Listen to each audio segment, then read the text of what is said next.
अखंडित है। तो चलिए आगे बढ़ते हैं। जहाँ कठिनाई होती है उसको मैं बार बार दोहरा देती हूँ, जिससे आप लोगों को थोड़ी आसानी हो। इतिहास प्रसिद्ध नीति नुक्कड़ा मुगल शासक अकबर नामा दिल्ली सुदूरे पूर्वश्याम दिशि स्थितो कड़ा जौनपुर नामकयो समृद्धो राज्यो निरीक्षण दुष्कर विज्ञाय। इतिहास प्रसिद्ध, इतिहास में प्रसिद्ध नीति निपुण नीति कुशल मुगल शासक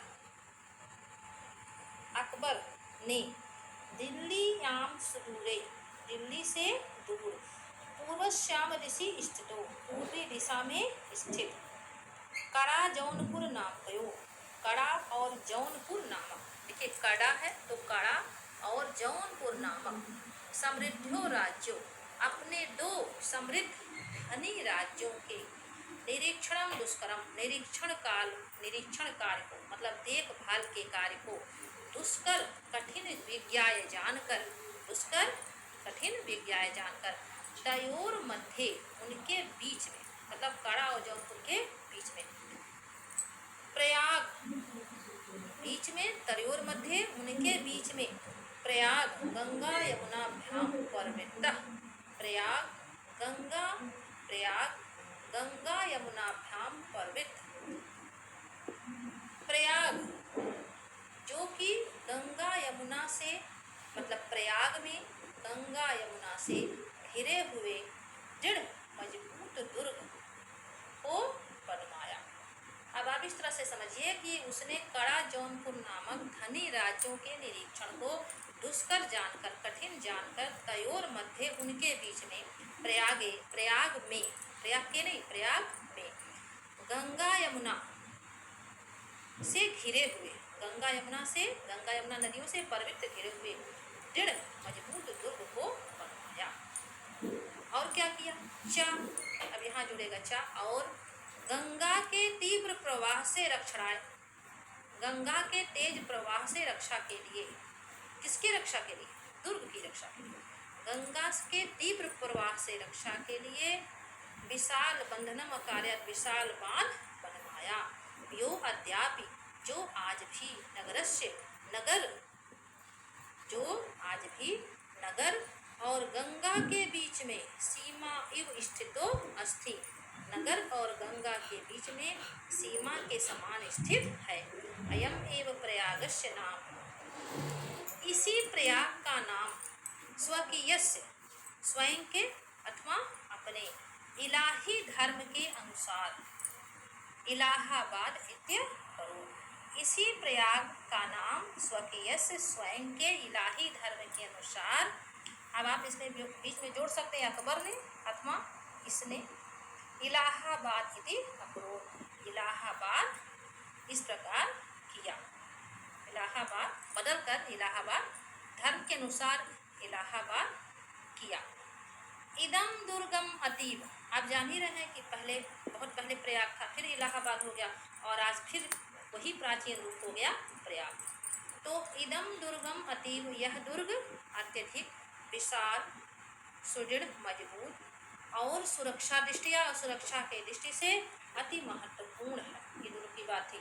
आगे देखिए, भारतस्य स्वतंत्रता आंदोलन से इदम नगरम प्रधान केंद्रम आसीत्, भारत के स्वतंत्रता आंदोलन का इदम नगर, यह नगर प्रधान केंद्र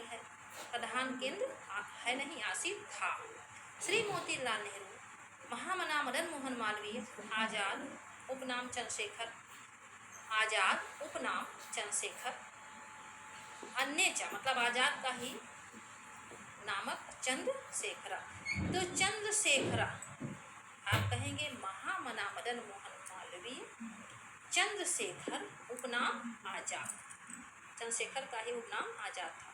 चंद्रशेखर उपनाम आजाद, अन्य और दूसरे स्वतंत्रता संग्राम के सैनिकों ने अस्यामेव पावन भूमि स्थित्वा, इसी पावन भूमि में रहकर, मतलब किसके? प्रयागराज की पावन भूमि में रहकर आंदोलन से संचालनम अकुर्वन्, आंदोलन का संचालन किया, आंदोलन को चलाया।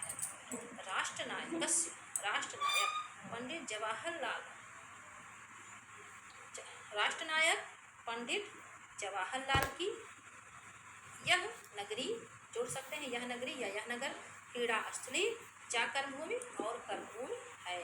आगे देखिए, राष्ट्रभाषा हिंदी प्रचार संलग्न, राष्ट्रभाषा हिंदी के प्रचार में लगा हुआ हिंदी साहित्य सम्मेलन अत्र स्थितम, यहाँ स्थित है। अत्रैव च अनेक सहस्र संख्य, और यहाँ चा अत्रैव, और यही अनेक सहस्त्र संख्या, हजारों की संख्या में देश विदेश विद्यार्थी भी देशी और विदेशी विद्यार्थियों से घिरा हुआ। आप कह सकते हैं अत्रैव च, और यही हजारों, अनेक सहस्त्र मतलब हजारों की संख्या में देशी विदेशी विद्यार्थियों से घिरा हुआ। विविध विद्या पारंगतः विद्वानय उपशोभितम, विभिन्न विद्वाओं में, विभिन्न प्रकार के विद्याओं में कुशल, विभिन्न प्रकार के विद्याओं में पारंगत कुशल, विद्वानय उपशोभित, विद्वानों से सुशोभित। चा प्रयाग विश्वविद्यालय, विद्वानों से सुशोभित प्रयाग विश्वविद्यालय, वही इलाहाबाद विश्वविद्यालय। तो प्रयाग विश्वविद्यालय भारद्वाज के प्राचीन गुरुकुल के, भारद्वाज ऋषि के प्राचीन गुरुकुल के नवीन रूप में शोभते सुशोभित है। आगे देखिए, स्वतंत्रते अस्मिन्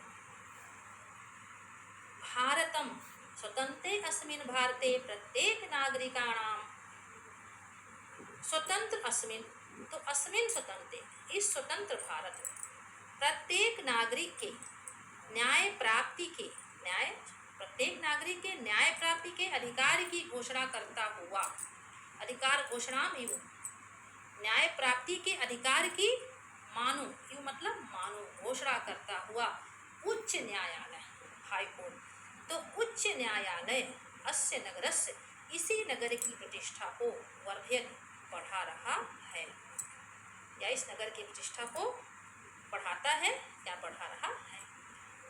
अब आगे देखिए, एव गंगा यमुना सरस्वती नाम पवित्र संगमे स्थितस्य भारत संस्कृते केंद्रम च महिमान वर्णयन् महाकवि कालिदास सत्यमेव अकथयत्। गंगा यमुना, एव मतलब इस प्रकार या कह सकते हैं, अतः गंगा यमुना सरस्वती के पवित्र संगम में स्थित, गंगा यमुना सरस्वती के पवित्र संगम पर स्थित भारतीय संस्कृति के केंद्र। आगे आप जोड़ सकते हैं, इस नगर की महिमा का वर्णन करते हुए, मतलब प्रयाग नगर की महिमा का वर्णन करते हुए महाकवि कालिदास ने सत्य ही कहा है। एवं गंगा यमुना सरस्वतीम पवित्र संगमे, इस प्रकार गंगा यमुना सरस्वती के पवित्र संगम में स्थित भारतीय संस्कृति के केंद्र, भारतीय संस्कृति के केंद्र की महिमा का वर्णन करते हुए कालिदास ने सत्य ही कहा है, महाकवि कालिदास ने सत्य ही कहा है। क्या कहा है इसको समझिए, इस श्लोक में थोड़ी कठिनाई है लेकिन समझिए तो आसान हो जाएगा। समुद्र पत्नियों जलसन्निपाते, समुद्र की पत्नियों, कालिदास ने कहा है समुद्र की पत्नियों। अब समुद्र की पत्नी कौन, जोड़ना है आपको, हालांकि ये शब्द अर्थ में भी होगा।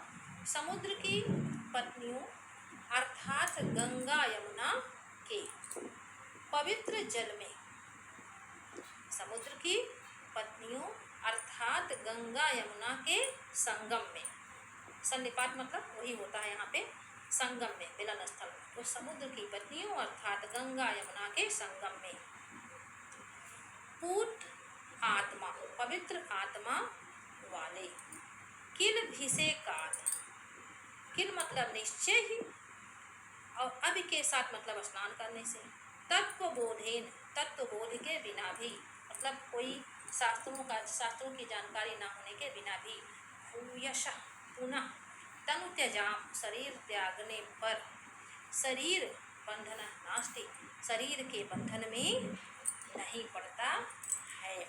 अब आप इसको मिला सकते हैं कि समुद्र की पत्नियों अर्थात गंगा यमुना के संगम में, समुद्र की पत्नियों अर्थात गंगा यमुना के संगम पर स्थित। समुद्र की पत्नियों अर्थात गंगा यमुना के जल संगम में, वही संगम में स्नान करने से पवित्र आत्मा वाले, भूतात्मना पवित्र आत्मा वाले मनुष्यों, अब आप नीचे आ जाएंगे, हालांकि यहाँ पे मनुष्य से संबंधित कुछ नहीं है, जोड़ना पड़ेगा। मनुष्यों को शरीर त्यागने पर, तनु त्यजा, शरीर त्यागने पर तत्व बोधेन, तत्व बोध के बिना भी पुनः शरीर के बंधन में नहीं बंधना पड़ता। नास्ति शरीर बंधना, पुनः शरीर के बंधन में नहीं बंधना पड़ता, अर्थात उन्हें मोक्ष प्राप्त हो जाता है। तो समुद्र की पत्नियों अर्थात गंगा यमुना के संगम में पवित्र आत्मा वाले लोगों के स्नान करने से निश्चय ही तत्वबोध के बिना भी शरीर छोड़ने पर, तनुतेजा शरीर छोड़ने पर उन्हें शरीर के बंधन में नहीं बंधना पड़ता, अर्थात उन्हें मोक्ष प्राप्त हो जाता है। तो ये आपका पूरा अनुवाद हो गया। इस अनुवाद कार्य को आप लोग अच्छी तरह से करिएगा जैसे आज तक करते आए हैं। फिर अगले पाठ को लेकर मैं अगले वीडियो में फिर आपके सामने उपस्थित होंगी। तब तक के लिए आपका हर दिन बहुत ही अच्छे से बीते। शुभ दिवस।